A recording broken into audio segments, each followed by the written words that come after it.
pour le couvrir et lui faire ôter son sac. Mais il ne les accepta pas.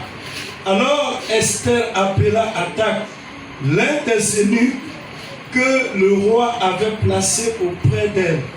Et elle le chargea d'aller demander à Mardochée ce qui s'était passé et pourquoi il agissait ainsi. Hathach se rendit vers Mardochée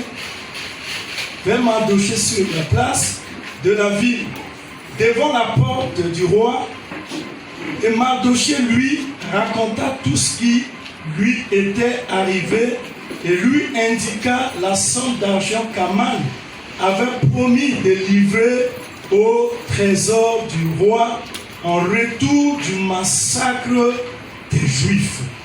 Il lui donna aussi une copie de l'édit publié dans tout Suse en vue de leur destruction, afin qu'il le montre à Esther et lui fasse tout connaître.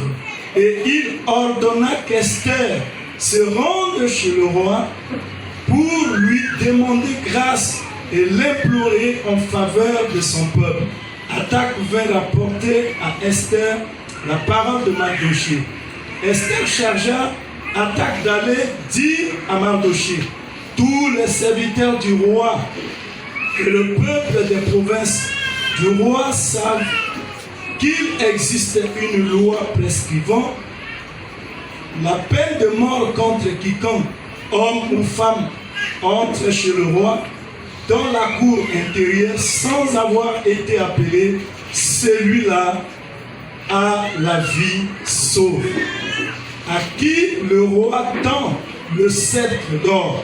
Et moi, je n'ai point été appelé auprès du roi depuis 30 jours. Lorsque les paroles d'Esther eurent été rapportées à Mardochée, Mardochée répondit à Esther: ne t'imagine pas que tu échapperas seul d'entre tous les Juifs parce que tu es dans la maison du roi. Car si tu étais maintenant, le secours et la délivrance surgiront d'autre part pour les Juifs. Et toi et la maison de ton père, vous périrez.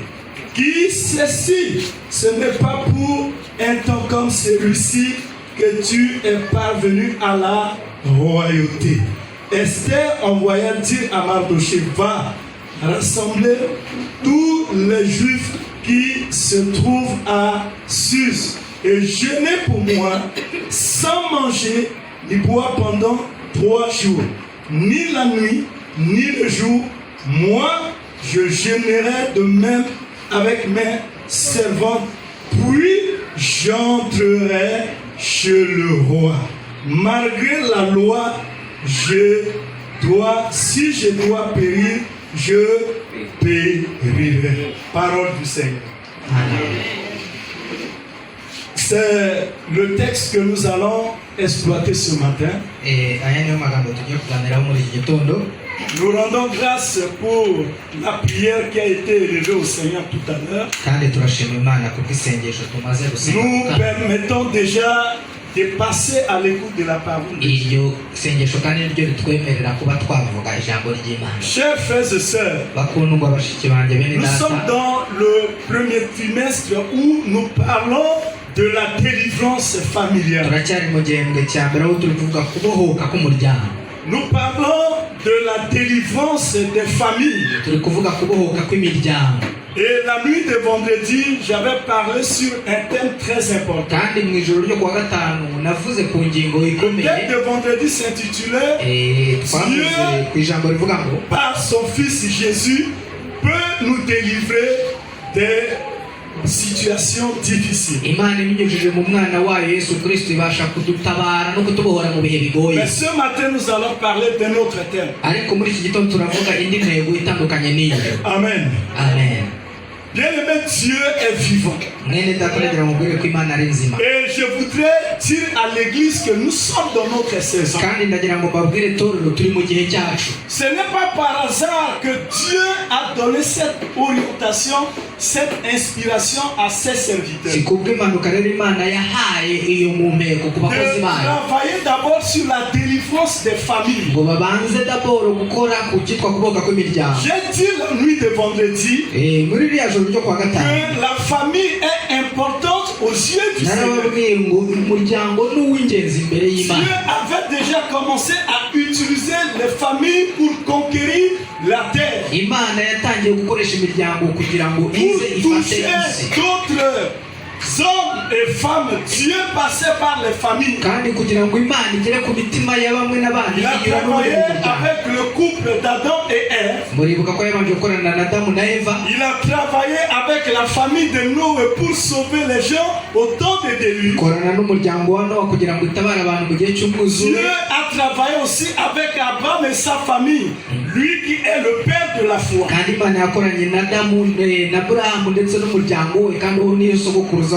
Dieu travaille toujours avec des familles.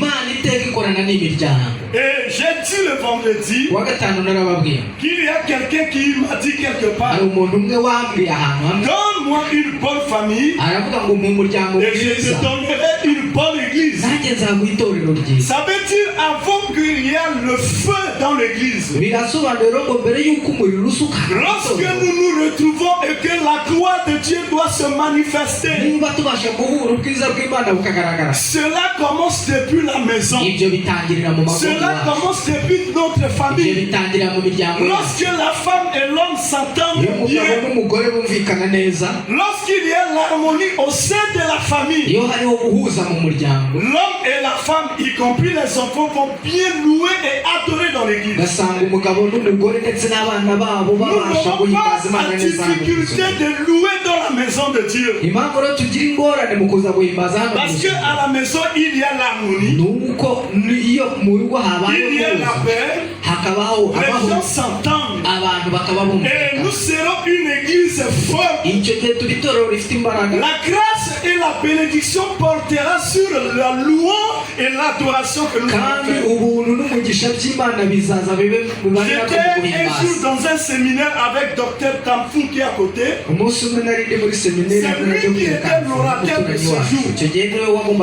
Et il parlait de l'adoration. Il disait une bonne adoration dans l'église commence d'abord à la maison. Lorsque l'homme et la femme s'entendent bien, lorsque l'homme et la femme sont dans l'harmonie, dans la communion d'esprit, bien aimé, l'adoration va monter dans l'église. Nous ne pouvons pas prétendre dire que nous pouvons adorer le Seigneur. Entre-temps, nous ne nous entendons pas à la maison.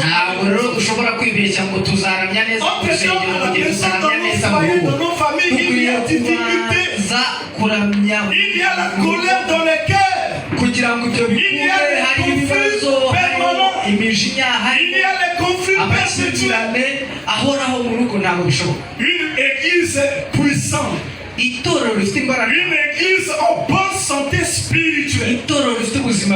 Parce que l'objectif que nous recherchons dans tout ceci, c'est d'avoir une église en bonne santé spirituelle.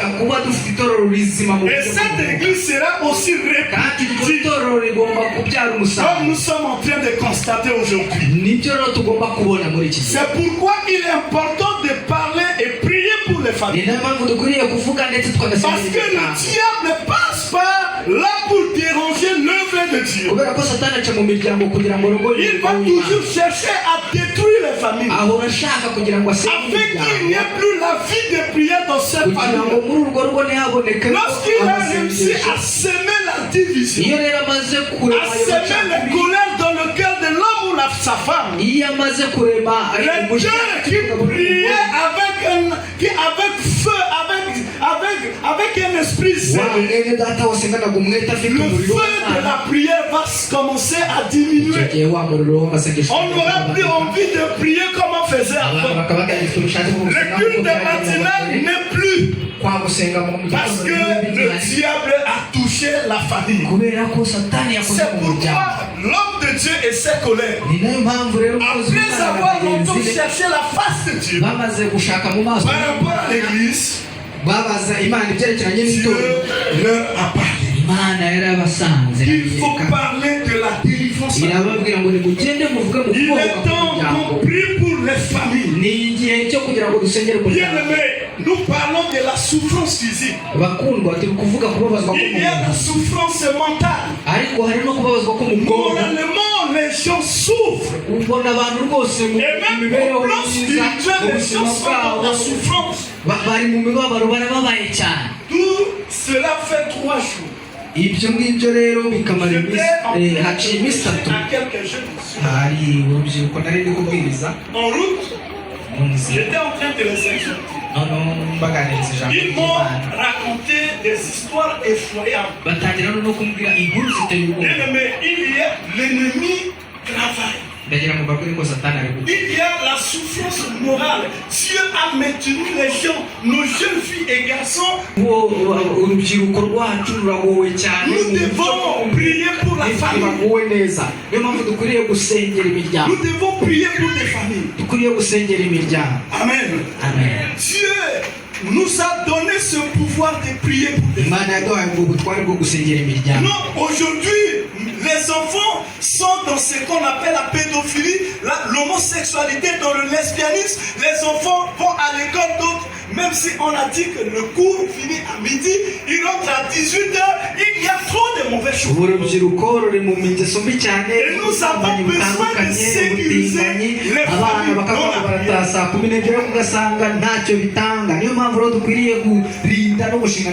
Nous avons intérêt à prier pour nos enfants, pour nous-mêmes. C'est un thème très capital. C'est un thème qui est venu à point nommé. Parce qu'il y a trop de mauvaises choses qui se passent. Même des grandes personnes sont dans cette histoire. Il y a certains, même nous les hommes de Dieu, certains qui n'ont pas reçu l'appel de Dieu, mais qui se sont fait autoproclamer. Ils sont aussi dans ces histoires. Ils sont dans la souffrance spirituelle, la souffrance bien-aimée. Ils souffrent. Et il faut prier afin que Dieu délivre nos enfants, y compris nous-mêmes dans ce système que le diable a établi dans nos nations. Dieu est pour la délivrance des familles. Dieu est pour la libération des familles. La volonté de Dieu est de voir prospérer. Jean disait à son fils Gaius, je veux que tu prospères à tous égards, comme l'état de ton âme. La prospérité dont il est question, c'est d'abord la prospérité spirituelle. Je dois être en bonne santé spirituelle. On parle aussi de la prospérité matérielle,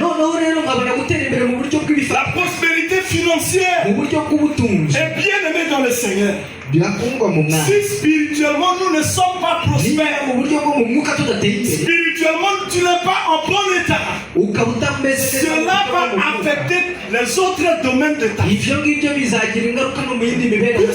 Puisque ta vie devant Dieu n'est pas propre, l'ennemi va passer par là pour détruire ta famille.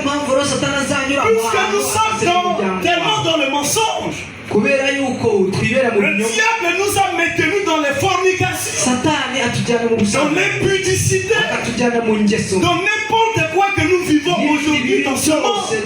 Bien-aimé, ça va affecter le domaine spirituel et social. Et c'est comme ça dans ton lieu de travail, il y aura la souffrance. C'est comme ça, quelque part, il y aura les difficultés. Le diable est très subtil.